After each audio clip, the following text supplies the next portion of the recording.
The best time to start your business was yesterday and the next best is now. हर व्यक्ति यही complain करता है कि मेरे पास टाइम नहीं है। ये आइडेंटिफाई करना है कि हम किस चीज़ के लिए पैशनेट हैं।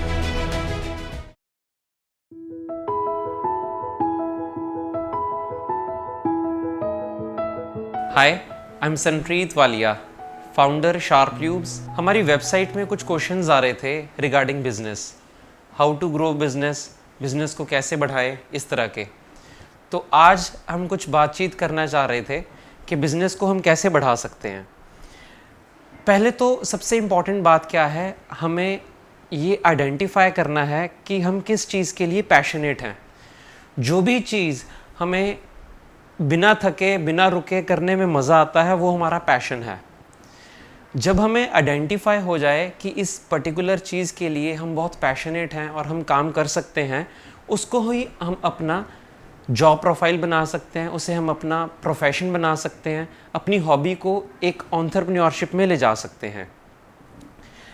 सबसे पहली जंग हम तभी जीत जाते हैं जब हमें ये आइडेंटिफिकेशन हो जाती है कि हमारा पैशन क्या है काम के लिए, और उस पैशन को आगे बढ़ाने के लिए हमें दूसरी जो सबसे इम्पॉर्टेंट चीज़ है वो है कंसिस्टेंसी। कंसिस्टेंसी जब हम अपनी रूटीन में ले आते हैं, उससे हमें डेली कुछ ना कुछ बेनिफिट्स मिलते हैं। ऐसा कुछ भी नहीं है कि मंडे को मैंने काम स्टार्ट किया पूरे एनर्जी के साथ, फुल एंथुजियाज्म के साथ, और ट्यूसडे आफ्टरनून तक मेरे एनर्जी लेवल्स डाउन चले गए। That is a wrong way of working. Passion वो चीज़ है जो कंसिस्टेंसी के साथ आगे बढ़ता है।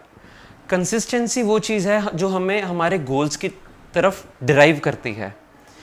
तो कंसिस्टेंसी का मतलब ये है every day, week on week, month on month, year by year हमें एक ही पर्टिकुलर चीज़ करनी है और उसको बेटरमेंट करते रहना है। अगर हम एक वीक काम करेंगे, दूसरा वीक उस काम के लिए उतने एंथुजियास्टिकली नहीं करेंगे, तो वो हमें कहीं पर भी नहीं ले जाएगा। So the Mantra is work with consistency and passion.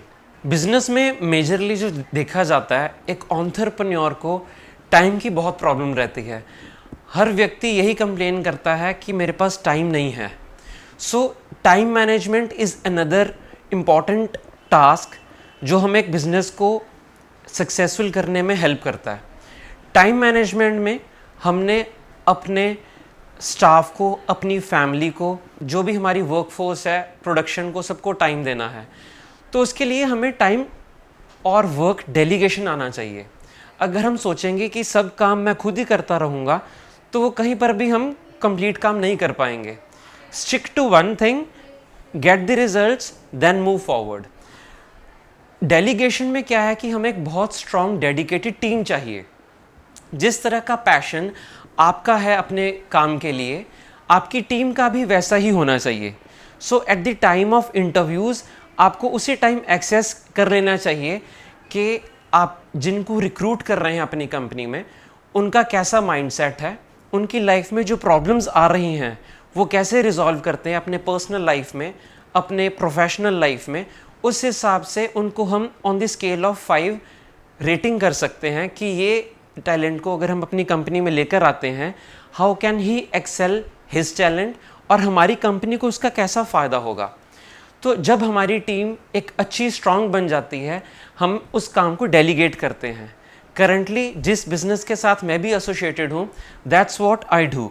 मैं अपना काम डेलीगेट करता रहता हूँ और मैं ये कोशिश करता हूँ जो काम मैं आज कर रहा हूँ वो मैं कल ना करूँ, यानी कि अपना सब्स्टिट्यूट निकाल पाना।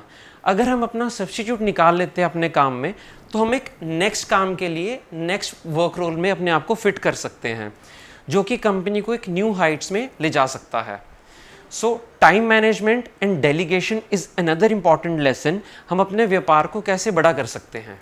तो अक्सर ये प्रश्न लोग पूछते हैं कि हमें अपना बिजनेस कब स्टार्ट करना चाहिए, हम अभी जॉब कर रहे हैं, हमारा फ्यूचर कैसे सिक्योर्ड होगा। देखिए, इसका बड़ा सिंपल सा आंसर है, the best time to start your business was yesterday and the next best is now. जब तक हम अपना व्यापार, अपना एंटरप्रेन्योरशिप जर्नी स्टार्ट नहीं करते, तब तक हम अपना समय और अपने पैशन को मारते जा रहे हैं। आगे बढ़ने के लिए हमें आइडेंटिफाई करना है कि हम कब रिस्क लेने की कैपेसिटी में आ जाते हैं। और रिस्क टेकिंग कैपेसिटी उतनी ही लेनी है, अगर मेरी जेब में 100 रुपये हैं तो मैं 50 रुपये का 60 रुपये का रिस्क उठा सकता हूँ। वो रिस्क नहीं हमें व्यापार में लेना 100 रुपये जेब में हो और मैं 200 रुपये का रिस्क लेकर आ जाऊँ। ये रिस्क मैनेजमेंट में हम जो काम करते हैं लॉन्ग टर्म में ये हमें रिजल्ट्स देंगे। स्टार्टिंग में हो सकता है हमें कुछ बड़े लेवल पर रिस्क लेने पड़े, जो हमारा रिस्क हो सकता है जॉब का, हमारी करंट इनकम का या फैमिली एक्सपेंडिचर का। अपनी सेविंग्स उस हिसाब से रखें कि अगले 2 महीने से 3 महीने तक अगर आपको सैलरी ना भी मिले, आप फिर भी अपना घर खर्च चला सके।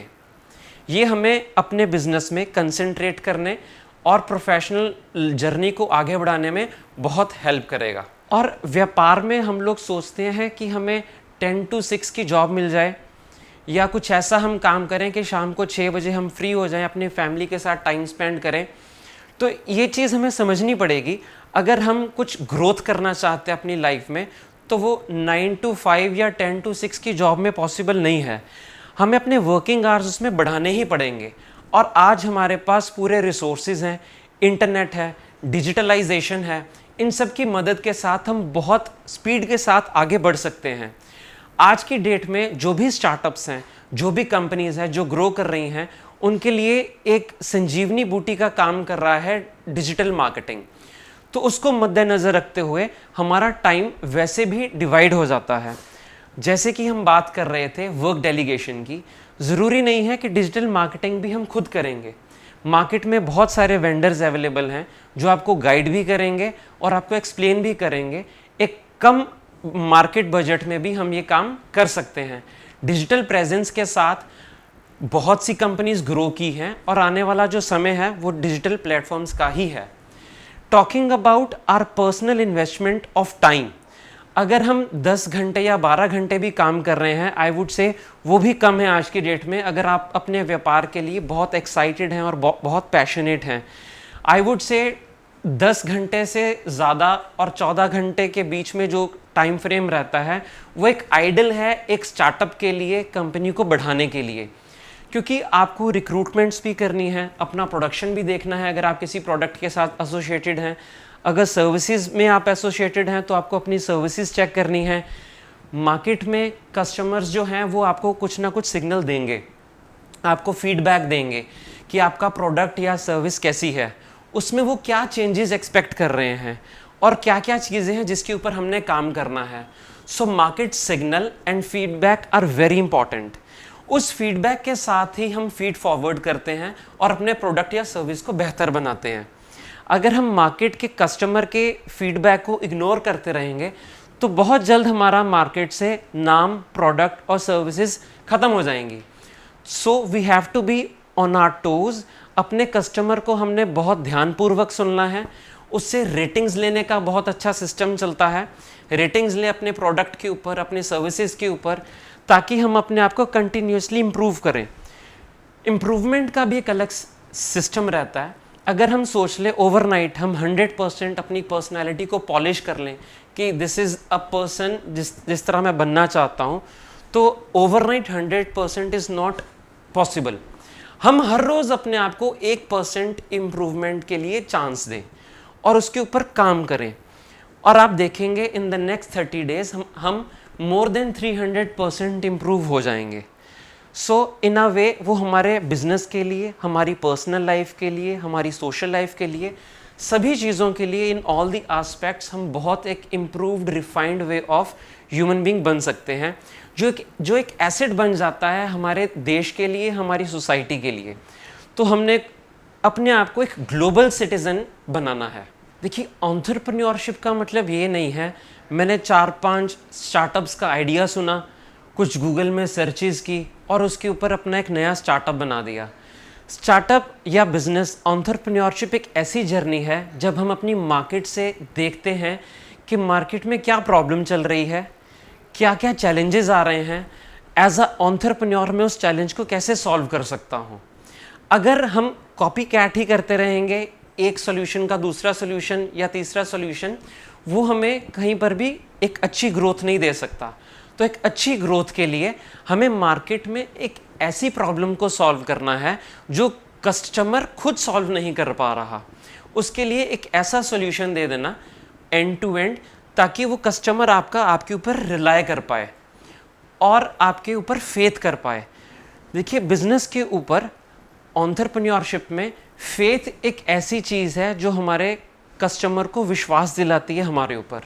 अगर हम वो विश्वास नहीं दिला पा रहे तो हम कस्टमर को लॉयल नहीं बना सकते। अगर हमारा जो बिज़नेस है वो रिपीट बिजनेस है, यानी कि अगर हमें वहाँ से रिकरिंग रेवेन्यू मिल जाता है, नथिंग लाइक दैट, तो हमें अपने प्रोडक्ट को, सर्विस को और आफ्टर सेल सर्विसेज को बहुत इंपॉर्टेंस देना है। अगर किसी भी स्ट्रीम में हम लैग कर रहे हैं, हमें उसके ऊपर वर्किंग करना है, अपने कस्टमर को लॉयल बनाना है, ताकि हम रेफरेंस सिस्टम चला सकें। उसी कस्टमर को जब हम अपना एडवोकेट बना लें, वो हमें मार्केट में रेफरेंस देगा, तो हमारा ऑटोमेटिकली जो मार्केटिंग बजट है वो स्क्वीज होगा। अपने कस्टमर को हमने अपना एडवोकेट बनाकर रेफरल बिजनेस अगर हम लेकर आ पा रहे हैं, फिर तो हम बहुत अच्छे वे में बिजनेस कर रहे हैं। अदरवाइज हमारा बिजनेस जो है, जितना हम मार्केटिंग का बजट लगाएंगे उसके ऊपर ग्रो करेगा, तो बजट के ऊपर हमें रेगुलरली काम करना पड़ेगा। माय सजेशन इज, हम कॉपी कैट ना बने और उस हिसाब से अपना व्यापार करें जो रिपीट एंड रेफरल हो। अगर हम किसी प्रोडक्ट में हैं, टॉकिंग अबाउट सर्विसेज में जितना हम प्रॉम्प्ट हो सकते हैं, जितना हम रेडी सोल्यूशन दे सकते हैं अपने कस्टमर को, nothing like that. Listening is very important. जब हम अपने कस्टमर को सुनते हैं तो वो हमें बहुत अच्छे से सुनेंगे और हमारी बात को मानेंगे। लेकिन जब हम अपनी बात ही रखने की कोशिश कर रहे हैं हर समय, कस्टमर को नहीं सुन रहे, तो समवेयर डाउन द लाइन एक कम्युनिकेशन बैरियर आ जाता है। उस चीज़ को हमने अवॉइड करना है। देखिए, कोई भी बिजनेस है, उसमें हमारे मेजर जो रोल प्ले करते हैं हमारे स्टेक होल्डर्स हैं और वेंडर्स हैं। जब तक हम अपने स्टेक होल्डर और वेंडर को अपने ऊपर विश्वास नहीं दिला पाते कि आपका पेमेंट या आपकी जो सर्विसेज हैं वो अच्छी हैं, आपके प्रोडक्ट में दम है, आपकी सर्विसेज में आप कस्टमर को सुन पा रहे हैं अच्छे से, तब तक हमारा एक कंप्लीट इकोसिस्टम रेडी नहीं हो पाएगा। अगर हमारा कोई भी बिजनेस जिसमें प्रोडक्ट्स इन्वॉल्व हैं, आप आइडेंटिफाई कीजिए उसमें हमारे क्या क्या स्टेक होल्डर्स हैं। उन स्टेक होल्डर्स को अपनी आप टीम का मेंबर बनाइए, चाहे वो आपका प्रोडक्ट सेल कर रहे हैं, चाहे वो आपकी सर्विसेज लेकर आगे दे रहे हैं। आपने उसको ऐसा फील करवाना है कि जैसे वो पार्ट ऑफ कंपनी है। द मोमेंट हम उनको ऐसा फील करवा पाएँ, चाहे हमारी वो टीम है, चाहे वो हमारा स्टेक होल्डर है, that this is a one family, और उस फैमिली में हम इकट्ठे होकर एक गोल की तरफ जा रहे हैं, तो हमारी स्पीड बढ़ जाएगी। तो ऐसा बोला जाता है कि जिसका जो टैलेंट है उस हिसाब से उसका वो काम करवाना चाहिए, उसी हिसाब से हम आगे बढ़ते हैं। जनरली ऐसा बोला जाता है कि मुझे एक पर्टिकुलर काम का कोई एक्सपीरियंस नहीं है, हम ये बिज़नेस कैसे कर सकते हैं। तो I would suggest to the youngsters कि कोई भी काम छोटा नहीं है। लेट्स एज्यूम हमें एक बिज़नेस स्टार्ट करना है, आई वुड सजेस्ट कि उस बिज़नेस में आप एज अ इंटर्न काम करें। जो मार्केट लीडर हैं उस बिज़नेस में, आप उनके पास 2 से 3 महीना जॉब कीजिए या 6 महीना जॉब कीजिए, आपको सारा कुछ समझ आ जाएगा कि ये व्यापार कैसे करना है, कहाँ पर क्या डूज हैं उस व्यापार के, क्या डोंट्स हैं। जो भी बिजनेस है हमें उसी चीज़ से सीखकर आगे बढ़ना है। इंटर्नशिप इज़ वेरी इंपॉर्टेंट अपना बिजनेस आगे बढ़ाने के लिए।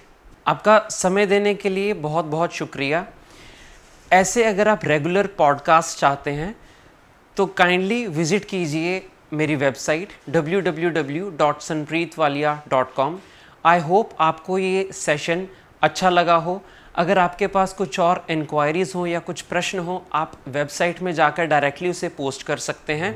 Thank you.